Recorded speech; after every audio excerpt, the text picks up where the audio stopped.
Hello সবাইকে, আজকে আমি তোমাদের জন্য একটা সুন্দর ও সহজ রেসিপি নিয়ে এসেছি। রেসিপিটার নাম হচ্ছে ডিমের ঝুরঝুরা। এইটা বানাতে বেশি কিছু লাগবে না, ডিম লাগবে, পেঁয়াজ মরিচ আর হচ্ছে কিছু মশলা। তোমাদের সবার ঘরেই ডিম আছে, ডিম থাকলে কিন্তু এইটা বানিয়ে খেতে পারো এই রেসিপিটা।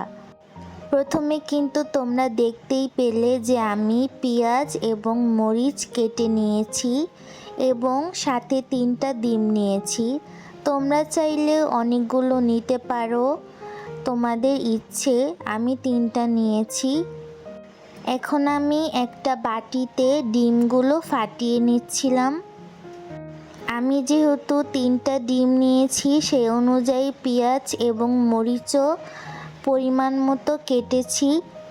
তোমরা যদি ডিমটা বেশি নাও তাহলে কিন্তু সব কিছুই পরিমাপ মতো দিয়ে নিবে।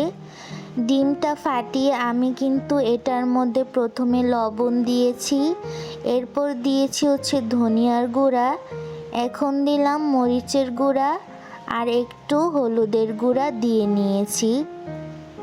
তোমরা কিন্তু ডিম যেই কয়টা নিবে সেই অনুযায়ী কিন্তু মশলা পেঁয়াজ মরিচও সেই পরিমাণ মতো দিবে। এখন কিন্তু আমি সব মশলা দিয়ে এখন ভালোভাবে নাড়াচাড়া দিয়ে নিচ্ছি, ভালোভাবে মিক্স করে নিচ্ছি। তোমরা চাইলে কিন্তু যখন রান্না করবা তখনও কিন্তু পেঁয়াজ মরিচ ভেজে এরপর মশলাটা দিয়ে ডিমটা ভেজে ফেলতে পারবে, কিন্তু আমি ডিমের মধ্যেই সমস্ত মশলা আগে মিক্স করে দিয়েছি। এখন হচ্ছে আমি রান্না করতে চলে আসলাম। প্রথমেই তেলের মধ্যে পেঁয়াজ মরিচগুলো দিয়ে দিয়েছি, হালকা হালকা করে ভেজে নিলাম।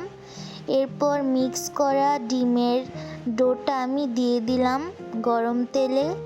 এখন এটা সুন্দর করে নাড়াচাড়া দিয়ে নিব। আমি তোমাদেরকে দেখানোর জন্য আগে ডিমগুলো ফাটিয়ে এরপর এক এক করে মশলাগুলো দিয়েছি। তোমরা চাইলে এভাবে রান্নার মধ্যেও দিয়ে একেবারে করতে পারো। দেখো ডিমের ঝুরঝুরাটা প্রায় হয়েই এসছে। ডিমের কালারটাও কিন্তু অনেক সুন্দর আসছে। এখন আমি একটা বাটিতে ডিমের ঝুরঝুরাগুলো উঠিয়ে নিচ্ছি।